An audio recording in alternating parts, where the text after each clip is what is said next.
YouTube land, what is shaking and baking, people? So I've been trying to stay proficient with kicking out some reviews, some discussion videos, some build videos on all kinds of stuff.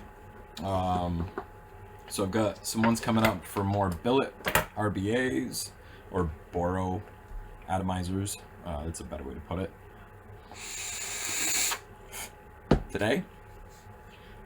Today we're going in a different direction. We're taking a hard left straight up to borderline ridiculous. I say that because today we're going to be talking about the highly anticipated, soon to release Def 37. This guy right here. If you're a fan of monster coils, a huge deck, huge airflow, this guy is your speed. This guy's going to be your speed. So we are going to get up and close and personal with it. We're going to talk about it. We're not going to build it. We're not going to build it because it's already built. And I also want to take that opportunity or the time where I would normally fast forward and talk about how I built it. Because I think that's valuable. More valuable than fast forwarding through a build video. Then we're going to wick it and we're going to run the beans out of it. Okay? So, Def 37 looks absolutely fantastic. Very solid tank, has some weight to it. This is a prototype, but I am very sure that the released version is going to be not very far from this. So I can comfortably say that this is very close, if not identical, to what everybody's going to be receiving. So, much like the Def 30, much like the 35 V3, the 30 V3 from Voltrove, you have a very similar style of tank, period.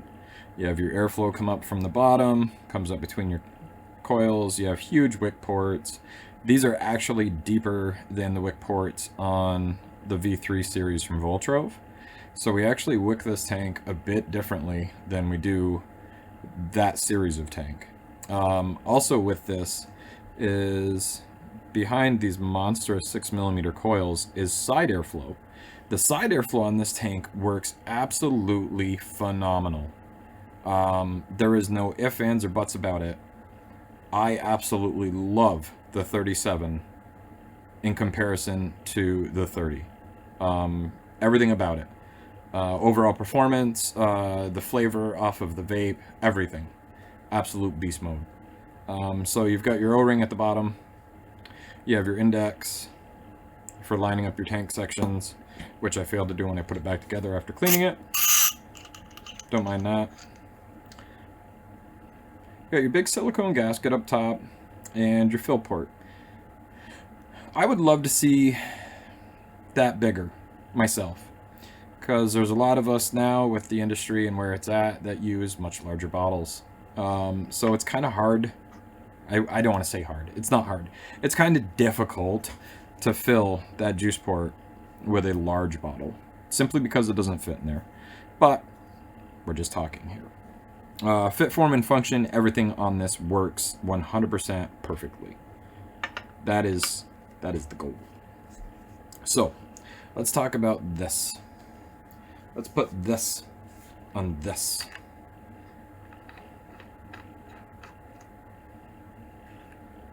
Alright, so we'll start off with the airflow section. I like that it stops and it doesn't go round robin. I feel that tanks that go round robin is simply just an oversight on the manufacturer's part.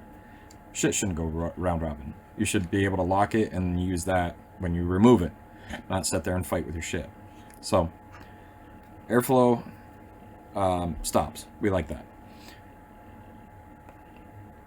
Quad core, 2838, 6 wrap, 6 mil, absolute behemoths. Your screws. Screws are flatheads. I like that. I like flathead screws, or I like a really beefy grub. 1.5 mil grub typically is very well suited for the job. Flatheads also as well. Use a proper driver. Don't use shitty stuff that's supplied with your stuff. Get a nice little hobby grade kit, and you'll never have issues with these screws. So to get the 6 mil coils in this thing, what I did was I installed one, I put a mandrel in it, and when I say mandrel, some people have questioned what that means. What I mean by mandrel is whatever you have that fits your coil diameter. In my case, I use drill bits. I sterilize them, and then I use them. But so I installed my coil, and then I brought it all the way up and out of the way. It is kind of tricky. I'm not going to sugarcoat it. And what I mean by up and out of the way is I installed it, and then I brought it all the way over here. Completely out of the way so I could take this coil, slide it in, get my legs in place, and then tighten them. I will say, when you're tightening your leads, granted there's no other way about this, how the exterior of the post is actually exposed, it's both a pro and a con all in one. It's a pro and a con all in one because when you're trying to tighten those screws, it wants to spit that leg out. It's a pro because if you had to actually align these into post holes, it would be super difficult to do so. So just something to pay attention to when you're putting everything together and you're tightening down your legs is all I do is pretty much jam my thumb right there when I'm tightening that screw. Or I use a pair of ceramic tweezers and hold that leg in place.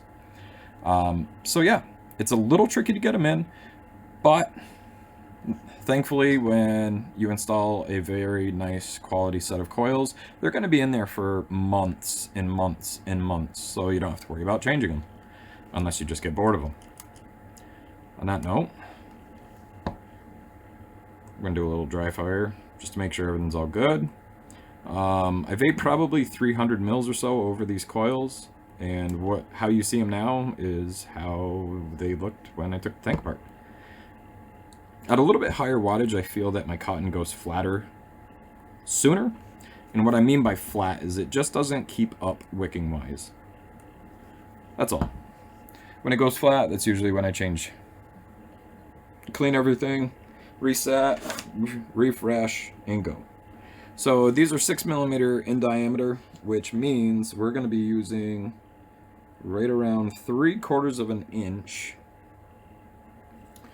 of a Muji pad.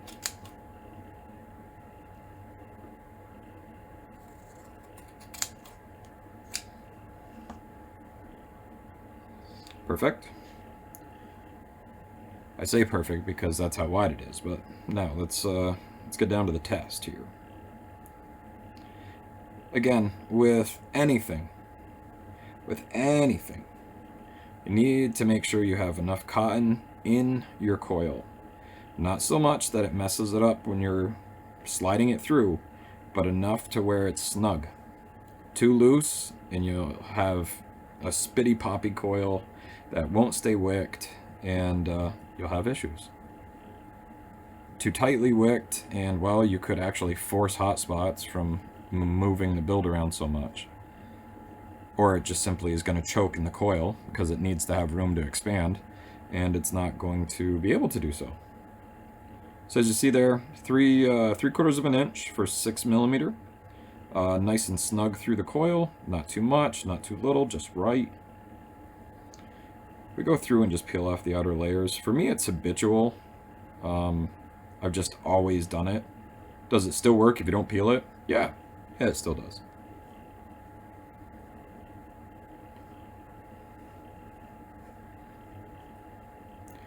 Nice clean hands. Let's put that out there. I always wash up thoroughly with Dawn dish soap before I touch cotton, because vaping the oils from your hands usually isn't very pleasant. Usually gets a really weird taste, and oftentimes it doesn't leave. It doesn't leave until you break it apart and swap out your cotton. Okay, so got our cotton run in. Now we got to cut it. So as I stated before, on my V3 series videos from Voltrove, right, I'd always cut it at this juice port. Sorry. At this juice port right here. At the bottom is where I would cut it because that's where I wanted it to fall. On the Def 30 and the Def 37, we go longer. We want not all the way to the bottom, but we want it pretty much kissing the bottom of that juice port. So we're going to start off basically on this ledge where your tank section is going to sit. We're going to start there and we're going to see how it looks. And notice I'm holding the scissors flat. I'm not doing an angle cut. We are almost dead flat on our cut because I want that leg of that cotton to be actually long. As long as possible, really, without being too long. I'm going to spin it around. This side actually falls right where I want it. Doesn't happen every time, but happens sometimes.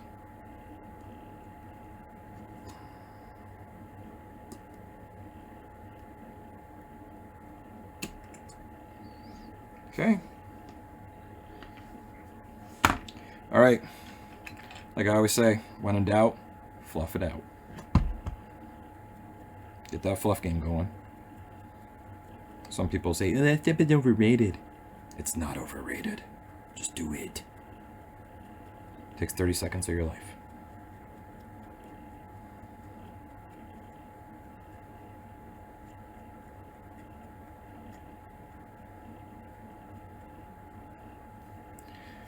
Big time fluff. So, to be more technical, why do we fluff? Right? So I want you to take a look here at this leg of cotton that is fluffed, right? It's all big, it's all poofy. And then you look at this one. It's all matted. It's all stuck together. What's going to happen is that's not going to absorb nearly as much liquid as that side is. It isn't. It's the same amount of material, but it's all compacted together. It's like taking a t-shirt, wadding it up, wrapping it in rubber bands, and throwing it in the kitchen sink. You do that with a t-shirt that is wide open and you drop it in the sink, and you do that with one that's wrapped in rubber bands. The shirt that is wide open is going to absorb water at a much faster rate than the one that's wrapped in rubber bands. Matter of fact, you probably pull it out, and the center of it is probably still going to be dry. This is the same principle. It's cotton. Cotton does all your work for you. It absorbs your juice, it feeds your coils. It's important. It's important. You treat it nice. You give it this nice little step right here. Shazam. Fluffy. All right. Now what we're going to do, we're going to whack off the corners. That sounded terrible. We're going to cut the corners off. We're going to do nice little spade cuts. Cha-chow. We're going to flip it. We're going to spin it. We're going to spade it. When in doubt, spade it out, right? Okay. Reason we're doing that is we have a butt ton of cotton and we have our juice port. Our juice port is slightly more narrow than our cotton is wide. So you don't want it to be stuffed into that port. You need room for that cotton.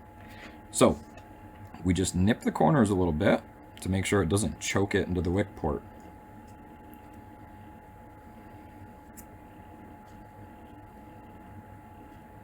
From here, we're just basically lifting, we're tucking.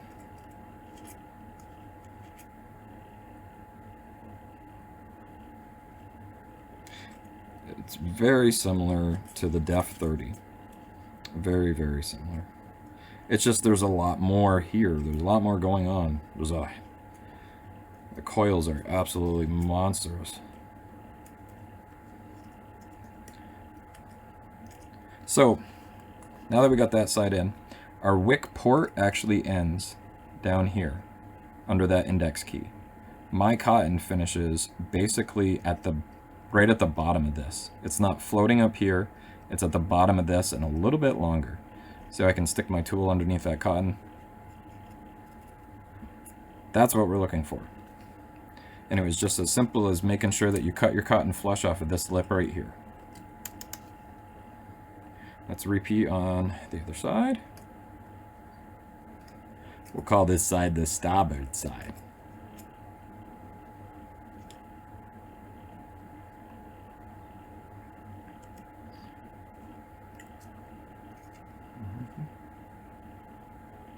me just eyeball this. Yeah, we should be good.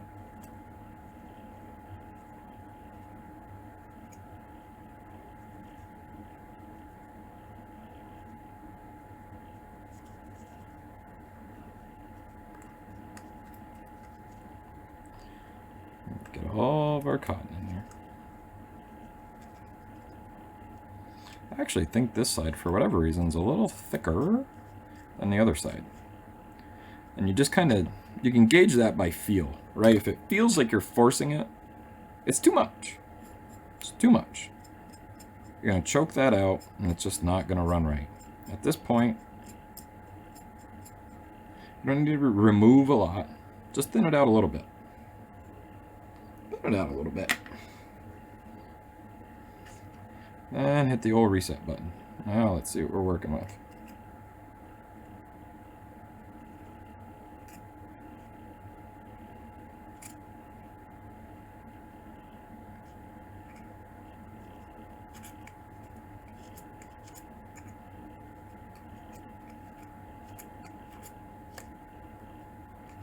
I like to do a vertical when getting my cotton into the wick port because I want to make sure that it's straight up and down. I don't want it to be rolled up and bunched up. I want it straight up and down.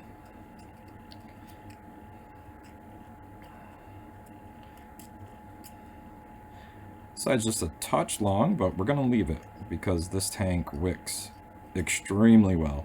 And if you go too short, you're going to have a leaky. So, boom, boom. Boom, boom. Slight little pull up on the cotton. I did that just over here. All I do is give it a little pull up, make a little pom-pom ball. Just like that.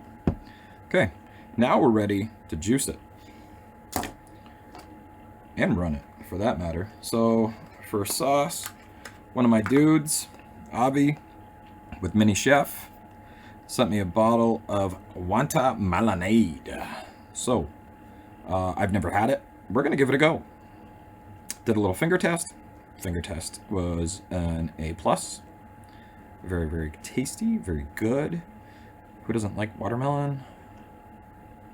So with this part, right, you're like, man, I feel like I've been trying to wick these coils for forever.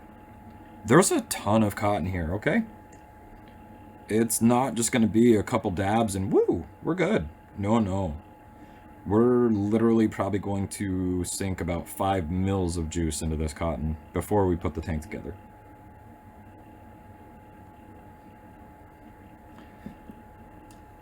How I prefer to do it is I will fully saturate the coil itself, and then I'll just tap the fire button. You can watch the juice absorb right into the coil, and from there it's going to start saturating your wicks outside. At the same time, you're just kind of doing a little break-in process with the cotton too. You know, a couple of pre-fires before you put it all together.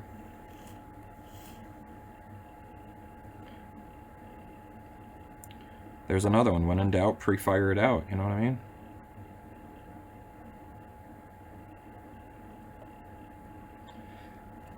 And as you can see, by saturating just the center, the outsides start to show signs that they are starting to get saturated.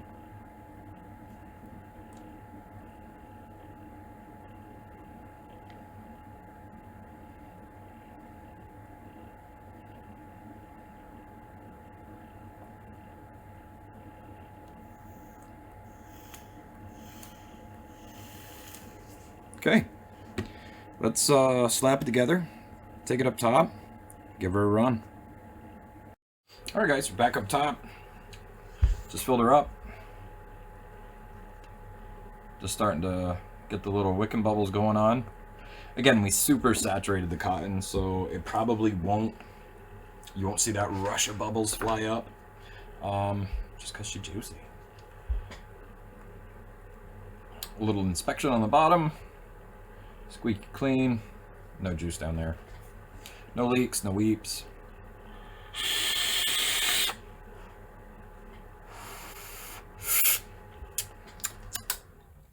Ooh, the juice.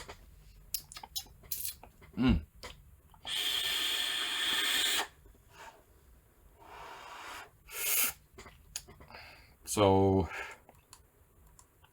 I want to talk on that too. All right.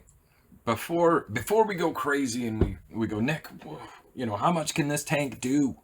Before we get to that point, I want to talk about versatility. Versatility. Okay. Versatility with a giant atomizer is a hard thing to do. And what I mean by that is having adequate airflow to run huge power, but also having excellent airflow to have great flavor at not so high a power. So 2838 quad core N90 core staggers, right? Absolute monster of a flavor build. Lot of diameter, a lot of material, a lot of mass. Yeah, we're setting at 185 watts, and it's as if I'm drinking this juice. That's literally what it tastes like.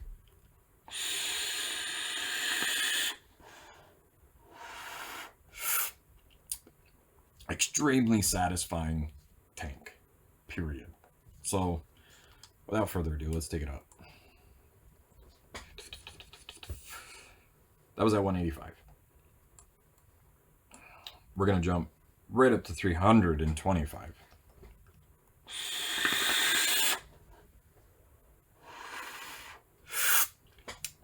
A lot more vapor, a lot more intense.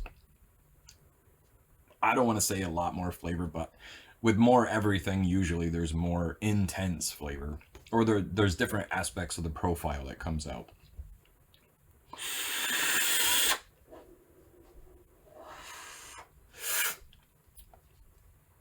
Words can't express how much I enjoyed this tank over its little brother or little sister, however you want to put it, over the 30. Not that the 30 was bad, but for me, it had way too much airflow for a 30 millimeter tank. Let's just go up to 400 and pull on it.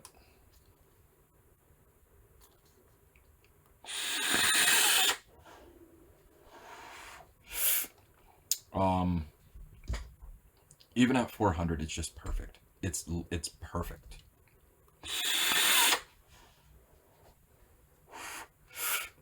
Flavor for days. Wicking on point. No leaks. No nothing. It runs super clean for a huge tank. What I mean by that is the Def tank, the 30V3, the 35V3. Because of the style of airflow with those tanks, all of them end up with condensation in the bottom, down here. And if you're like me, OCD, it bothers me to see that. Because then you're like, is my shit leaking? What's going on? Like, why is that there? What's going on? I can't get in there to clean it, so it just has to stay there the entire time until you re-wick your tank. And then a few days later, it's back again. It drives me nuts. This tank, I ran it for almost 3 weeks on the same wicks. And I don't want to say it was bone dry down here, but it was noticeably less in regards to the amount of condensation setting down here. In case anybody's wondering how that happens. Take a big pull, right?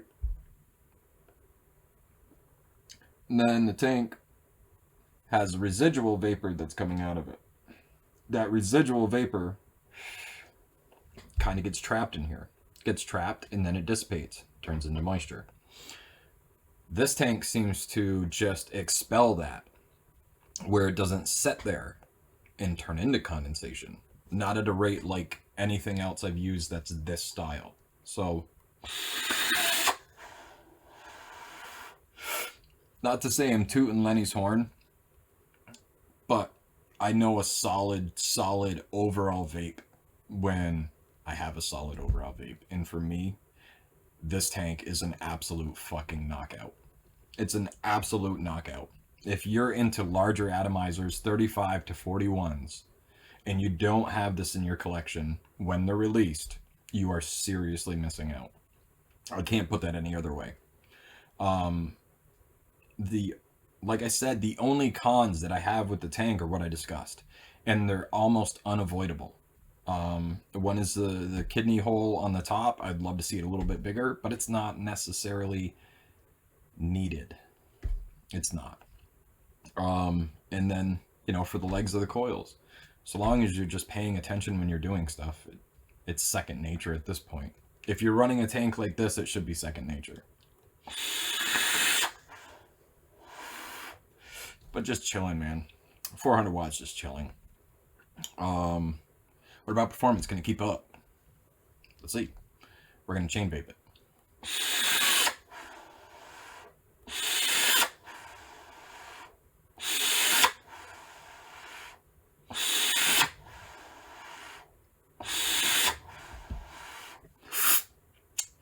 Okay, that's all I got. It just keeps going. You could chain vape this entire tank and it's not going to stop when it's wicked properly. And I can't stress that enough, okay?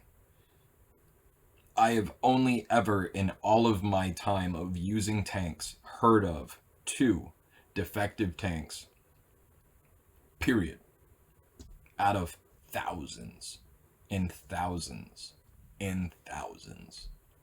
I've only ever heard of 2 that somebody could not get wicked where it didn't leak.